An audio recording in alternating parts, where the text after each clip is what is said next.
A situação da água na região metropolitana de São Paulo está pior do que em 2013. Para conversar sobre este tema, o nosso contato é com o professor Wagner Ribeiro. Ele que é professor do Departamento de Geografia da USP e do Programa de Pós-Graduação em Ciência Ambiental. Bom dia, professor. Bom dia, Débora. Bom dia quem nos acompanha.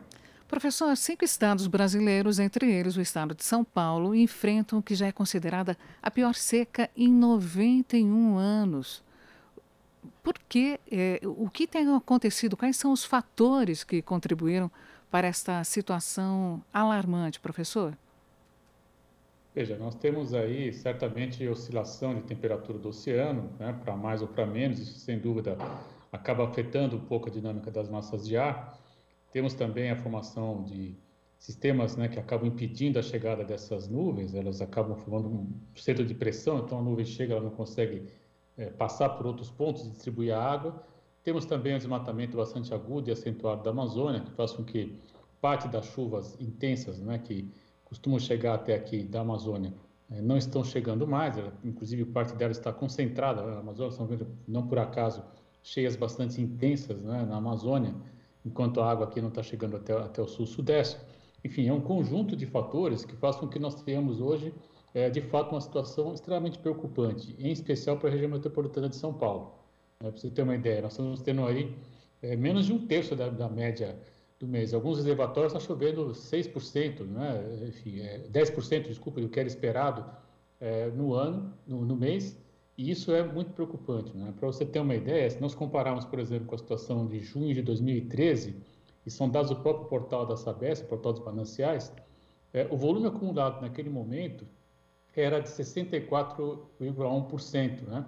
O que dava aí como 1.164 hectômetros cúbicos, né? O que é um volume já preocupante. Hoje, nós temos, com mais um sistema em operação, que é o São Lourenço, que não havia naquele momento, 54% da água acumulada com 1.049 hectômetros cúbicos. Então, é de fato uma situação muito preocupante, né? E o que é assustador é que nós não estamos vendo um debate, né, de como enfrentar essa situação. Nós estamos, mais uma vez, à mercê aí da chuva, à mercê da precipitação, quando nós sabemos que é possível e é necessário, na verdade, que nós tenhamos ações do governo estadual, especialmente, para que a gente possa informar a população do cenário que estamos vivendo, que estamos enfrentando, e a partir daí já começar, sim, a pensar em ações que deem mais qualidade para o uso da água, que a água não seja desperdiçada. E aí vamos chegar naquelas polêmicas importantes, né? A nossa lei preconiza, fundamentalmente, que em caso de escassez hídrica, a dessedentação humana e animal deve ser priorizada, em detrimento até da atividade produtiva. São questões polêmicas, mas vamos ter que começar a discutir, porque a depender do volume de chuva, certamente o quadro que teremos para os próximos 2 anos pode ser ainda mais grave daquele que tivemos em 2013 e 2015. É bom lembrar que naquele momento o Cantareira chegou a praticamente ser zerado, né, ser praticamente sem volume algum, né, inventaram um conceito chamado volume morto, enfim, chamaram de reserva técnica, etc. Nós sabemos que isso não existe, mas de todo modo quase se comprometeu o Cantareira, né, e o Cantareira hoje está com 46,4% do volume de água, quando que naquele momento ele apresentava 57,7%, ou seja, quase 10% a menos do volume disponível, né? Então é de fato uma situação muito preocupante, é necessário que nós comecemos a discutir essa questão, já deveríamos estar falando sobre isso na verdade, mas é importante quanto antes tratarmos essa questão. Nós sabemos também que a cada 10 anos nós temos uma seca bastante aguda na região metropolitana de São Paulo. Talvez esse ciclo esteja encurtado em função daquelas variáveis que eu estava dizendo há pouco. Professor, queria reforçar alguns elementos. No caso de São Paulo, acho que o paulistano tem ainda muito fresco na memória a questão do desabastecimento de água que o senhor estava se referindo aí. O desabastecimento que aconteceu na capital entre 2014 e até 2015, né? Neste final de semana, o sistema Cantareira operava com 46,6%. O senhor comentou que lá na crise era até maior, no início da crise, né? Por que a gente não está assim, com todo esse quadro alarmante, agudo, por que a gente não ouve comunicados mais contundentes de alerta, por exemplo, para o consumo consciente, ou para que as devidas instâncias estejam fazendo o que a gente chama o dever de casa? Veja, acho que tem duas questões fundamentais aí. A primeira é sempre a dimensão política, né? Nós sabemos que ações que levem ao controle, ao racionamento de água, elas são sempre impopulares, mas elas são necessárias, né?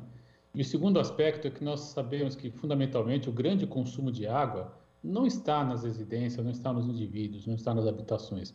Ele está, fundamentalmente, nos chamados grandes usuários de água, que é o setor industrial, o setor produtivo, né? Setor de serviços, que demandam muita água também em algumas situações, e de fato, é preciso enfrentar esse segmento. Ocorre que a Sabesp tem, desde algum tempo, os chamados contratos de demanda firme, é um contrato absolutamente, eu diria, anacrônico, né? É a única situação do mundo onde um bem considerado raro fica mais barato para quem usa muito, é uma situação completamente sui generis, eu diria. Como é que funciona esse contrato de demanda firme? Para garantir que os grandes usuários de água comprassem água da Sabesp, ela fornece água mais barata, por exemplo, por metro cúbico, do que nós pagamos nas nossas residências. Isso é assustador, né? Desde que o indivíduo lá, enfim, o contratante, né, a pessoa jurídica, mantenha um volume de consumo elevado.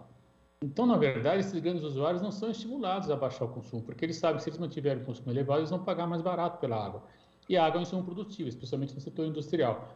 Então, de fato, é preciso rever esse tipo de ação, esse tipo de política, é preciso enfrentar esses contratos de demanda firme, que são, na verdade, do ponto de vista absolutamente inadequados para a situação de crise hídrica sistêmica que nós temos em São Paulo. É preciso lembrar isso também. São Paulo vive uma crise sistêmica de água, porque nós temos um volume disponível que quando está no limite, né, às vezes, na maior parte do tempo, é inferior à nossa demanda. É preciso pensar também seriamente em remanejar algumas atividades produtivas para outras áreas, ou seja, ter atividades que são altamente intensivas no uso da água, não deveriam mais estar sendo alocadas no município de São Paulo, na região metropolitana de São Paulo, e infelizmente não é isso que a gente assiste ainda. Então, é necessário sim enfrentar essa situação para não ficarmos dependendo só de chuva, né? Acho que o grande temor que nós temos é que a chuva nós não controlamos, não há a menor possibilidade de você controlar a precipitação. Mas é possível controlar as ações humanas no território, é possível controlar as ações humanas na região metropolitana de São Paulo, região metropolitana de Campinas, por exemplo, que também tem uma crise de escassez hídrica importante. Se nós pensarmos no Vale do Paraíba Paulista, também a situação não é muito confortável. Enfim, o estado de São Paulo enfrenta nessa porção mais industrializada, de fato, uma crise estrutural de abastecimento hídrico. É preciso enfrentá-la com coragem e isso, evidentemente, tem um custo político bastante alto. Professor Wagner, a gente já vem sentindo de maneira silenciosa ou sem muito alarde essa questão da crise hídrica, né? Porque além da falta de água na torneira, pode significar a conta de luz mais cara. Isso já está acontecendo, não é, professor? Não há dúvida, né? Nós temos aí, no caso brasileiro, um modelo que é basicamente baseado na produção por hidrelétricas e, evidentemente, quando você não tem chuva, você não consegue acumular água e aí entra em operação as chamadas alternativas, né, que são, na verdade, as termoelétricas, usinas que funcionam a partir da queima de óleo diesel, basicamente, e isso torna mais cara a geração, né? E por razões que a gente podia discutir depois também, mas, enfim, isso vem já há algum tempo do Brasil, esse custo acaba sendo repassado aos consumidores. Isso é realmente um modelo curioso, né? Quando você tem aí um capitalismo sem risco, né? Já que grande parte do setor hoje está privatizado, já querem inclusive privatizar a Eletrobras para tornar ainda mais difícil esse cenário, mas você tem na hora que há um aumento de custo, o capitalista não absorve o custo, ele repassa para a sociedade. É de fato o capitalismo sem risco, digamos assim, o que é assustador. Então, as bandeiras, né, nós estamos vendo a bandeira vermelha, enfim, isso já é uma política de repasse do custo para o consumidor. Em vez de nós estarmos aí informando a situação, nós estamos dizendo com mais claramente o que pode ocorrer, né, com essa escassez hídrica, simplesmente se onera o consumidor sem muitas explicações, né? Vem lá na conta de luz, estamos na bandeira vermelha, etc., duas linhas dizendo que é bandeira vermelha, sem uma campanha de massa que coloque claramente o cenário difícil de escassez hídrica que estamos enfrentando no Brasil hoje, com consequências para a produção de energia elétrica, com consequências para o abastecimento nas grandes áreas metropolitanas, mas também para o setor produtivo. O setor agrícola começa também a enfrentar dificuldades para abastecer e principalmente irrigar a safra. Professor Wagner, o que a gente pode reivindicar das instâncias competentes e o que a gente pode fazer como cidadão consciente? O que cabe a nós? O que é possível fazer? Veja, o primeiro ponto importante, Débora, é o que estamos fazendo aqui, é discutir, apresentar argumentos, né, para argumentos qualificados. Nós fizemos em 2013, 2015, enfim, um grupo de trabalho, por exemplo, no Instituto de Estudos Avançados, que acabou resultando num livro, o Livro Branco da Água. Tive o prazer de participar desse grupo, coordenar o trabalho junto com o colega Marcos Buquerite. Fizemos aí uma série de seminários na ocasião, trabalhos em discussão interna, para depois chegarmos ao livro. Existe aí hoje uma farta literatura, felizmente, no Brasil e fora do Brasil, de como enfrentar situações de escassez hídrica em áreas metropolitanas. Nós temos também literatura mostrando aí que grandes localidades como Madrid, Sevilha, por exemplo, mesmo Barcelona na Espanha, conseguiram manter o padrão de qualidade de vida, reduzindo o consumo de água. Então, existem sim políticas que podem ser adotadas, né? E quando nós estamos falando de política, nós estamos falando de esfera do governo estadual, no caso da região metropolitana, porque é quem acaba tendo a concessão, né? É o sócio majoritário da Sabesp que tem a concessão de fornecimento de água. E aí a pressão é diretamente sobre o governo do estado. Para isso, do meu ponto de vista, é preciso mobilização. É preciso, por exemplo, na quarta-feira agora, no próximo sábado, quando falarmos aí nas ruas, né, fora Bolsonaro, também levantar uma plaquinha, né? Novas políticas de água em São Paulo. Né? É preciso também, eu sempre brinco com meus alunos que o meu sonho seria ver uma mobilização importante, como a gente assiste para temas fundamentais, como, por exemplo, envolvendo o impeachment do atual presidente, também para as questões socioambientais. Eu acredito que está na hora, passou da hora, na verdade, nós temos aí uma agenda ambiental que mobilize a sociedade, que mobilize as pessoas para saírem às ruas. E a água é, sem dúvida, uma substância sem a qual não temos menor capacidade de subsistência, né? Os especialistas dizem que é mais fácil suportar a fome que a sede, né? Já que 70% do nosso corpo é água. Então, nós estamos falando de uma substância fundamental à existência humana e que ela se torna rara, se torna, enfim, cada vez mais difícil o acesso, dada a uma inversão das prioridades, que inclusive não cumpre a lei de 1997 no Brasil, que preconiza o abastecimento humano e animal. Então, é preciso sim mobilização, é preciso sair às ruas também para reivindicar água de qualidade em quantidade, né? Um conceito que temos acadêmicos chamamos de segurança hídrica, né? Você ter a garantia que nós vamos ter água de qualidade ao longo do tempo. É possível fazer isso? É possível. É preciso enfrentar as políticas atuais e reverter o modelo de uso da água, né? Nosso problema ainda não é o volume de água, mas é fundamentalmente o uso que demos para essa água. Ele é muito desigual, ele gera injustiça ambiental e, infelizmente, para muitas pessoas, né? Você dizia no nosso da conversa que as pessoas têm a memória da última crise aguda. Muitas famílias não tinham sequer como armazenar água, não tinham caixa d'água em casa, né? E aí, depois de um dia de trabalho exaustivo, o indivíduo chega em casa, não tem como tomar um banho, né? Para recompor, para se recuperar de todo o dia de trabalho. Num cenário de pandemia, onde a água é fundamental, né, para a higiene pessoal, imagine ficarmos sem essa substância nesse momento. Seria, de fato, uma situação muito crítica, muito preocupante, e é preciso falar sobre isso, trazer esse tema à pauta e exigir das autoridades mudança das ações políticas, especialmente para o uso da água. Professor, a gente tem uma pergunta aqui de uma ouvinte nossa, da Maria Madalena Isoton.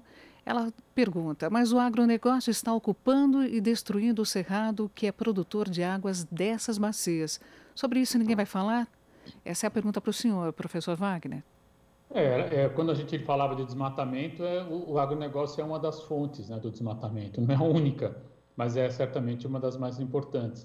Ela tem razão, nós assistimos no centro-oeste brasileiro, em especial no Cerrado. O Cerrado é o grande vertedouro de água, né, para o Brasil. Nós temos ali a bacia do São Francisco, né, temos também parte da bacia amazônica, parte da bacia do Prata, enfim, para simplificarmos, né, as 3 principais bacias brasileiras, elas acabam se abastecendo de água gerada no Cerrado. E o grande e intensivo desmatamento promovido pela presença, basicamente da soja, preciso dizer isso, né? Em algumas situações do gado, mas o gado geralmente vem depois da soja, às vezes inverte, às vezes a soja vem primeiro, enfim, às vezes o gado vem primeiro. Existem pesquisas mostrando que já não há mais uma regra para isso, né? Mas, de todo modo, fundamentalmente, o desmatamento do cerrado gera uma maior dificuldade de acúmulo de água e, aí, evidentemente, o abastecimento das bacias fica comprometido. Isso é muito preocupante, sim, ela tem razão, e é evidente que, além do desmatamento do cerrado, o desmatamento na Amazônia, os incêndios que tivemos no Pantanal recentemente. Imagine você que o Pantanal é uma área úmida, né? E ela se ficou seca, portanto, a umidade que passaria sobre o Pantanal, né? Ela tem mais dificuldade de passar, porque como ele está seco, ele acaba retendo essa umidade, né? Em vez de permitir que essa umidade chegue ao sul-sudeste, para falar em linhas muito amplas, né? Esse é um conceito que é dos anos 80, do professor Néa Salati. Ele cunhou a ideia de rios voadores, né? Eu prefiro chamar de água transfronteiriça, que é água que nós sabemos que a floresta amazônica, por exemplo, ela tem uma capacidade muito grande de gerar água, e essa água ela acaba sendo transportada até o sul-sudeste. De que maneira, né? O vento leva a água pela cara do Rio Amazonas, ele chega até a Cordilheira dos Andes, se volta para a direção sul, né? Vira à esquerda, e aí chega até o sul-sudeste aqui, enfim, até o estado do Paraná com certeza. Então, esse tipo de umidade, esse volume todo importante não está chegando, né? Isso é muito preocupante. E uma das razões sem dúvida, o desmatamento da Amazônia associado ao desmatamento de todo o percurso que essa umidade passaria, né? Então, você tem certamente a região do Cerrado, que ela muito bem lembrou, o ouvinte muito importante a lembrança dela. Então, é de fato algo a ser ponderado também na análise da escassez hídrica. Professor, a gente tem mais um comentário de um ouvinte do Edil Timóteo. Não é crise hídrica, é gestão falha mesmo. A gente tem ainda um outro comentário do Ângelo Paiva. Bom dia, adoro o jornal. Entrevistado, acho que o fim do horário de verão influencia nessa crise, professor? Influencia de alguma forma, não? Sem dúvida, o horário de verão, essas coisas que o atual presidente adota, né? E é evidente que o horário de verão ele tem uma economia de energia também, né? Porque quando você usa de maneira mais racional a luminosidade natural, e o Brasil é um país onde infelizmente a luminosidade é muito importante, muito grande, né? Nós temos a diminuição do consumo de energia.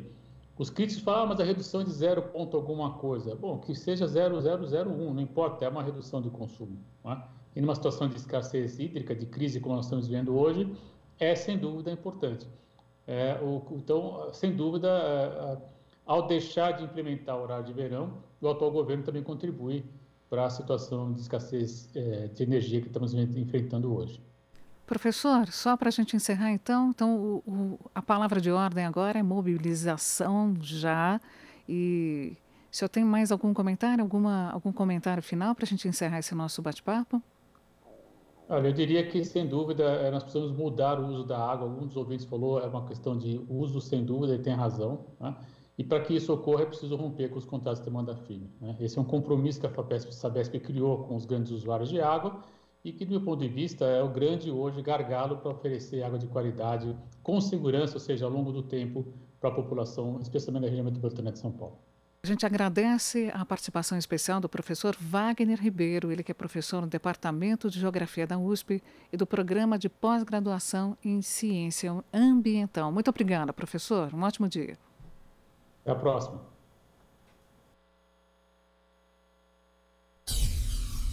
Aqui você ouve as notícias que os outros não dão. Jornal Brasil Atual.